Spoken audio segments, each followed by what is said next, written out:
Assalamualaikum students, how are you? I hope you are fine. Today our topic is important short terms which is a requirement of MD-CAT biology कि इसमें जो है आपने जो basic short terms हैं उसको आपने स्टडी करना है, ठीक है। जैसे कि यहाँ पे आपको लिखी हुई नज़र आ रही हैं, जिसमें डिफ्यूजन है, फैसिलिटेटेड डिफ्यूजन है, एक्टिव ट्रांसपोर्ट है, पैसिव ट्रांसपोर्ट है, एंडोसाइटोसिस एंड एक्सोसाइटोसिस। इसमें जो है हम बेसिक जो शॉर्ट टर्म्स हैं, इनकी जो टर्मिनोलॉजीज़ हैं, इनको हम डिस्कस करेंगे कि ये टर्म्स हमारे पास हैं ये क्या है, जस्ट इनका बेसिक कॉन्सेप्ट लेंगे, ठीक है, क्योंकि हम इसको इतना डीपली नहीं जाएंगे। अगर आप जो फ्लूइड मोज़ेक मॉडल है उसको आप देखें सेल मेम्ब्रेन का, तो उसमें भी ये टर्म्स जो हैं वो डिटेल में डिस्कस हैं, ठीक है। तो इनको एक सेपरेट वे में भी हम डिस्कस करेंगे। जैसे कि फर्स्टली अगर हम देखें तो वो डिफ्यूजन है। So what is diffusion? Diffusion की अगर हम बात करें तो डिफ्यूजन जो है ये मूवमेंट होती है मॉलिक्यूल्स की, is a movement of molecules, ठीक है, यानी कि ये मूवमेंट होती है मॉलिक्यूल्स की, ठीक है। अब ये इस किस्म की मूवमेंट है जो कि होती है हायर कंसंट्रेशन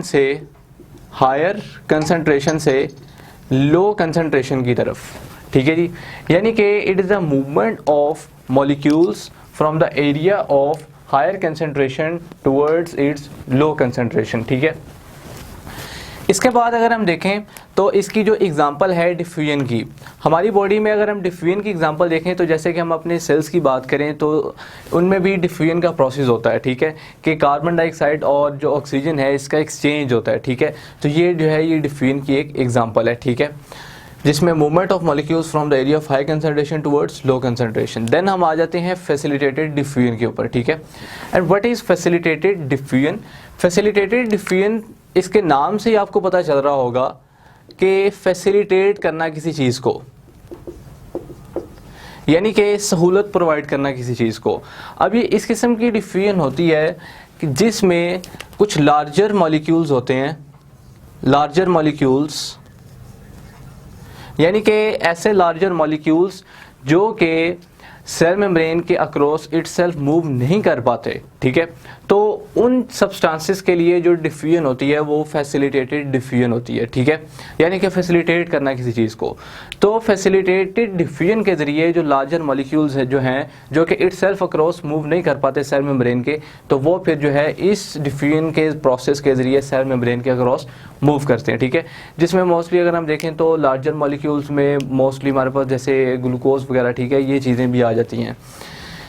तो इस किस्म की जो डिफ्यूजन है इसमें फैसिलिटेटेड डिफ्यूजन में जो प्रोटीन्स हैं उनका भी रोल प्ले होता है कि जैसे कैरियर प्रोटीन्स, ट्रांसपोर्टर प्रोटीन्स, वो भी इन्वॉल्व होती हैं इस प्रोसेस में, ठीक है जी। देन अगर हम देखें तो हमारे पास आ जाती है active transport. What is active transport? ठीक है, एक्टिव ट्रांसपोर्ट को अगर हम देखें तो एक्टिव ट्रांसपोर्ट जो है ये मूवमेंट होती है मॉलिक्यूल्स की, is a movement of molecules, ठीक है। अब ये जो मूवमेंट होती है मॉलिक्यूल्स की ये किस वे में होती है? ये मूवमेंट होती है from low concentration toward high concentration, ठीक है जी, यानी कि लो कंसंट्रेशन से हाई कंसंट्रेशन की तरफ जो सब्सटेंसेस है वो मूव करते हैं एक्टिव ट्रांसपोर्ट में, ठीक है। तो एक्टिव ट्रांसपोर्ट में जब सब्सटेंसेस की मूवमेंट जो है वो होगी लो कंसंट्रेशन से हाई कंसंट्रेशन की तरफ, तो इस प्रोसेस में एनर्जी की रिक्वायरमेंट होगी और वो एनर्जी जो है वो यूज़ होगी in the form of ATP, adenosine triphosphate, ठीक है जी। तो ये हमारे पास हो गया एक्टिव ट्रांसपोर्ट। के एक्टिव ट्रांसपोर्ट में हमारे जो सेल्स हैं इनमें भी होती है एक्टिव ट्रांसपोर्ट, ठीक है। समटाइम इस तरह होता है कि कुछ ऐसे सब्सटेंसेस होते हैं जिनकी ज़रूरत बहुत ज़्यादा होती है सेल को, ठीक है। अब वो सब्सटेंसेस जो है वो इटसेल्फ मूव नहीं कर पाते, तो उनको फिर जो है वो एक्टिव ट्रांसपोर्ट के ज़रिए मूव करवाया जाता है और इस प्रोसेस में जो एनर्जी यूज़ होती है वो होती है एटीपी, एडिनोसिन ट्राइफॉस्फेट, ठीक है। तो इस पे जो है वो इंपॉर्टेंट क्वेश्चन पूछ लिया जा सकता है कि एटीपी में यूज़ होने वाली एनर्जी जो है वो कौन सी है? एक्टिव ट्रांसपोर्ट में यूज़ होने वाली एनर्जी जो है वो एटीपी है, एडिनोसिन ट्राइफॉस्फेट, ठीक है।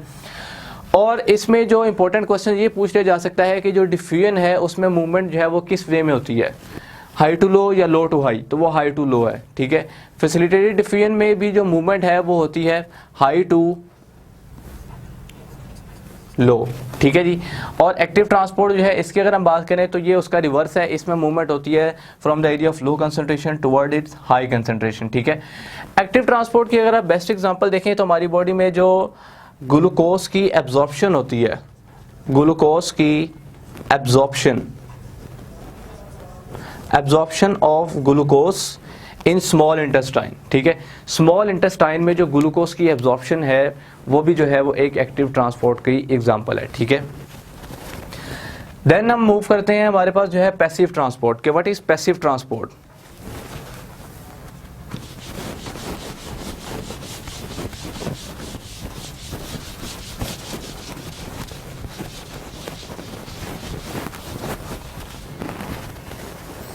देन हम देखें तो हमारे पास है passive transport. What is passive transport? जैसे कि यहाँ पे ऊपर दो टर्म्स लिखी हैं, डिफ्यूजन एंड फैसिलिटेटेड डिफ्यूजन। ये दोनों टाइप्स हैं पैसिव ट्रांसपोर्ट की, यानी पैसिव ट्रांसपोर्ट की ये दोनों टाइप्स हैं, जिसमें एक हमारे पास डिफ्यूजन जैसे ये ऊपर लिखा हुआ, और साथ लिखा हुआ फैसिलिटेटेड डिफ्यूजन, ठीक है। इसके अलावा जो पैसिव ट्रांसपोर्ट है इसकी और भी एग्जांपल हैं, जैसे अगर हम देखें तो हमारे पास फिल्ट्रेशन का प्रोसेस,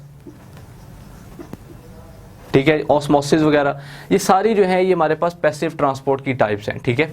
पैसिव ट्रांसपोर्ट क्या होती है? पैसिव ट्रांसपोर्ट जो है ये भी मूवमेंट है मॉलिक्यूल्स की, ठीक है, आयंस वगैरह की, ठीक है।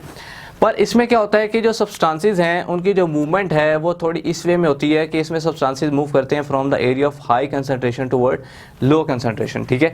जैसे कि ऑलरेडी हमने ऊपर बात की डिफ्यूजन में, फैसिलिटेटेड डिफ्यूजन में, कि इनमें जो मॉलिक्यूल्स की मूवमेंट है वो होती है हाई टू लो कंसंट्रेशन की तरफ।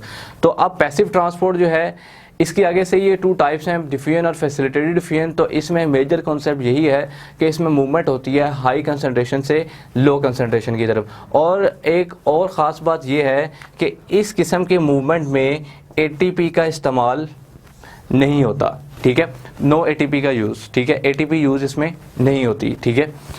देन अगर हम देखें तो एंडोसाइटोसिस आ जाती हैं और एक्सोसाइटोसिस आ जाती हैं, ठीक है।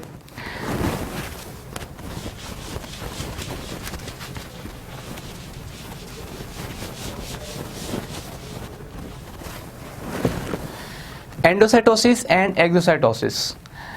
अगर हम एक्टिव ट्रांसपोर्ट को देखें तो एक्टिव ट्रांसपोर्ट की ही ये आगे से टू टाइप्स हैं, ठीक है, यानी कि इसकी दो एग्जांपल आ जाती हैं, आप ये कंसिडर कर लें। एक्टिव ट्रांसपोर्ट की वैसे तो आगे अगर हम टाइप्स देखें तो हमारे पास प्राइमरी एक्टिव ट्रांसपोर्ट होती है और सेकेंडरी एक्टिव ट्रांसपोर्ट होती है, ठीक है। मैं लिख रहा हूँ primary active transport, primary active transport, ठीक है, और सेकेंडरी एक्टिव ट्रांसपोर्ट, ठीक है जी। यानी ये टू टाइप्स हैं एक्टिव ट्रांसपोर्ट की। तो जो प्राइमरी एक्टिव ट्रांसपोर्ट है इसमें इस्तेमाल होता है एटीपी का, ये with the help of ATP होती है। और जो सेकेंडरी एक्टिव ट्रांसपोर्ट है ये इलेक्ट्रोकेमिकल ग्रेडिएंट के यूज़ में होती है, इलेक्ट्रोकेमिकल ग्रेडिएंट,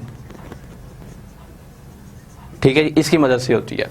तो ये दोनों डिफरेंट हैं, इसकी आगे से टू टाइप्स हैं एक्टिव ट्रांसपोर्ट की, प्राइमरी एक्टिव ट्रांसपोर्ट और सेकेंडरी एक्टिव ट्रांसपोर्ट, ठीक है। जिसमें प्राइमरी एक्टिव ट्रांसपोर्ट जो है वो एटीपी के इस्तेमाल से होती है और जो सेकेंडरी है इसमें हम इलेक्ट्रोकेमिकल ग्रेडिएंट का इस्तेमाल होता है, ठीक है। देन मैं ये कहने जा रहा था कि जो एक्टिव ट्रांसपोर्ट है इसकी आगे से एग्जांपल्स हैं, जैसे कि ये लिखा हुआ है endocytosis and exocytosis. These are the two examples of active transport, ठीक है। अब जो एंडोसाइटोसिस है इसमें क्या होता है और एक्सोसाइटोसिस, जैसे कि आपको वर्ड से पता चल रहा है एंडो का मतलब होता है इनसाइड और cytosis mean cell. Cytosis basically देखें तो मूवमेंट होती है ना, तो सेल की। अब एंडोसाइटोसिस को अगर हम देखें तो एंडोसाइटोसिस में ये होता है कि जो सब्सटेंसेस होती हैं एक्सटर्नली वो सेल के इंटरनल मूव करती हैं, ठीक है, यानी कि बाहर से मूवमेंट होती है सेल के इनसाइड। और एक्सोसाइटोसिस में क्या होता है कि जो सेल के अंदर सब्सटेंस होता है वो सेल से एग्जिट होता है, आउटसाइड मूव करता है, ठीक है। तो endocytosis and exocytosis both are the different terms, ठीक है। एंडोसाइटोसिस को अगर आप देखें तो इसकी फर्दर आगे से टर्म्स हैं, ठीक है। जैसे कि अगर हम देखें तो एक है हमारे पास फैगोसाइटोसिस और एक है हमारे पास पिनोसाइटोसिस, ठीक है जी। अगर तो सेल सॉलिड पार्टिकल को इनगल्फ कर रहा है तो वो होगी फैगोसाइटोसिस, और अगर वो लिक्विड पार्टिकल को इनगल्फिंग कर रहा है तो वो होगी pinocytosis. And these are the two types of endocytosis, ठीक है। और इस प्रोसेस में भी इस्तेमाल होता है एटीपी का, ठीक है जी, एटीपी का इस्तेमाल होता है इसमें, ठीक है। इसके बाद एक्सोसाइटोसिस की अगर हम देखें तो एक्सोसाइटोसिस जो है ये मूवमेंट होती है सेल के आउटसाइड, यानी कि सेल के अंदर से सब्सटेंसेस जो हैं वो एग्जिट होते हैं, आउटसाइड मूव करते हैं, ठीक है। ये प्रोसेस जो है ये होता है हमारे पास एक्सोसाइटोसिस का। तो इस प्रोसेस में भी जो है एटीपी की रिक्वायरमेंट होती है, एटीपी यूज़ होती है, ठीक है, एंडोसाइटोसिस एंड एक्सोसाइटोसिस। अब ये दोनों टाइप्स जो हैं, ये दो एग्जांपल्स हैं, ये किसकी हैं, एक्टिव ट्रांसपोर्ट की। और जैसे कि एक्टिव ट्रांसपोर्ट में मैंने आपको बताया कि प्राइमरी एक्टिव ट्रांसपोर्ट है और सेकेंडरी एक्टिव ट्रांसपोर्ट है, और प्राइमरी एक्टिव ट्रांसपोर्ट में इस्तेमाल हो रहा है एटीपी का। तो यहाँ पे भी अगर आप देखें तो एंडोसाइटोसिस और एक्सोसाइटोसिस दोनों में एटीपी का इस्तेमाल हो रहा है, ठीक है। तो जब दोनों में एटीपी का इस्तेमाल हो रहा है तो इसका मतलब है कि ये इसके किस टाइप में फिट होंगी, इस टाइप में प्राइमरी एक्टिव ट्रांसपोर्ट में, ठीक है, क्योंकि इसमें हम इस्तेमाल कर रहे हैं एटीपी का। तो ये इंपॉर्टेंट शॉर्ट क्वेश्चन जो एमसीक्यूज की फॉर्म में पूछे जा सकते हैं कि एंडोसाइटोसिस में अगर सॉलिड पार्टिकल की इनगल्फिंग हो रही है तो वो क्या होगा, फेगोसाइटोसिस। अगर लिक्विड है तो पिनोसाइटोसिस। अब ये भी पूछ लिया जा सकता है कि दोनों में इस्तेमाल जो है वो कौन सी एनर्जी का होगा, एटीपी का, एएमपी का या एटीपी का या नन ऑफ दिस। तो एटीपी के इस्तेमाल से ये दोनों कैरी आउट होती हैं, ठीक है। इसके अलावा अगर ये पूछ लिया जाए कि ये किस ट्रांसपोर्ट की टाइप्स हैं तो वो एक्टिव ट्रांसपोर्ट है, ठीक है। ये इसके इंपॉर्टेंट जो टर्म्स हैं वो पूछ ली जा सकती हैं, ठीक है। इसके अलावा अगर आप एग्जांपल देखें तो एंडोसाइटोसिस और एक्सोसाइटोसिस, ये हमारे जो न्यूरॉन्स हैं, ठीक है, यानी कि हमारी जो नर्व जो जनरेट होती है उसमें भी ये प्रोसेस एंडोसाइटोसिस और एक्सोसाइटोसिस का होता है कि from one neuron to other neuron जो है वो मैसेज ट्रांसफ़र होता है, ठीक है, एक नर्व इम्पल्स जनरेट होती है। तो इसकी आगे से टाइप्स आ जाती हैं, ठीक है। तो ये हमारे पास एक बेसिक जो टर्मिनोलॉजीज थी जिसमें diffusion, facilitated diffusion, active transport, passive transport, endocytosis and exocytosis, ठीक है। ये हमारी जो एमडीकैट की रिक्वायरमेंट थी उसमें ये हमारे पास टर्म्स सारी आ जाती हैं, ठीक है।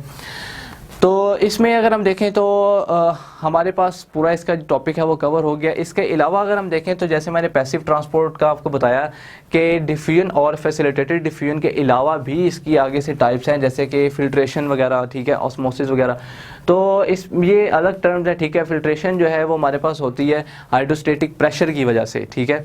और जो हमारे पास ऑस्मोसिस है ये मूवमेंट होती है वाटर मॉलिक्यूल्स की, ठीक है, इसमें जस्ट मूवमेंट है वाटर मॉलिक्यूल्स की। तो ये हमारे पास एक इसकी जो इंपॉर्टेंट शॉर्ट टर्म्स हैं ये हमारे पास क्लियर हो गई। देन इसका जो नेक्स्ट टॉपिक है वो हमारे पास फ्लूइड मोज़ेक मॉडल है, जो नेक्स्ट लेक्चर में जो है वो डिस्कस किया जाएगा। Okay, thanks.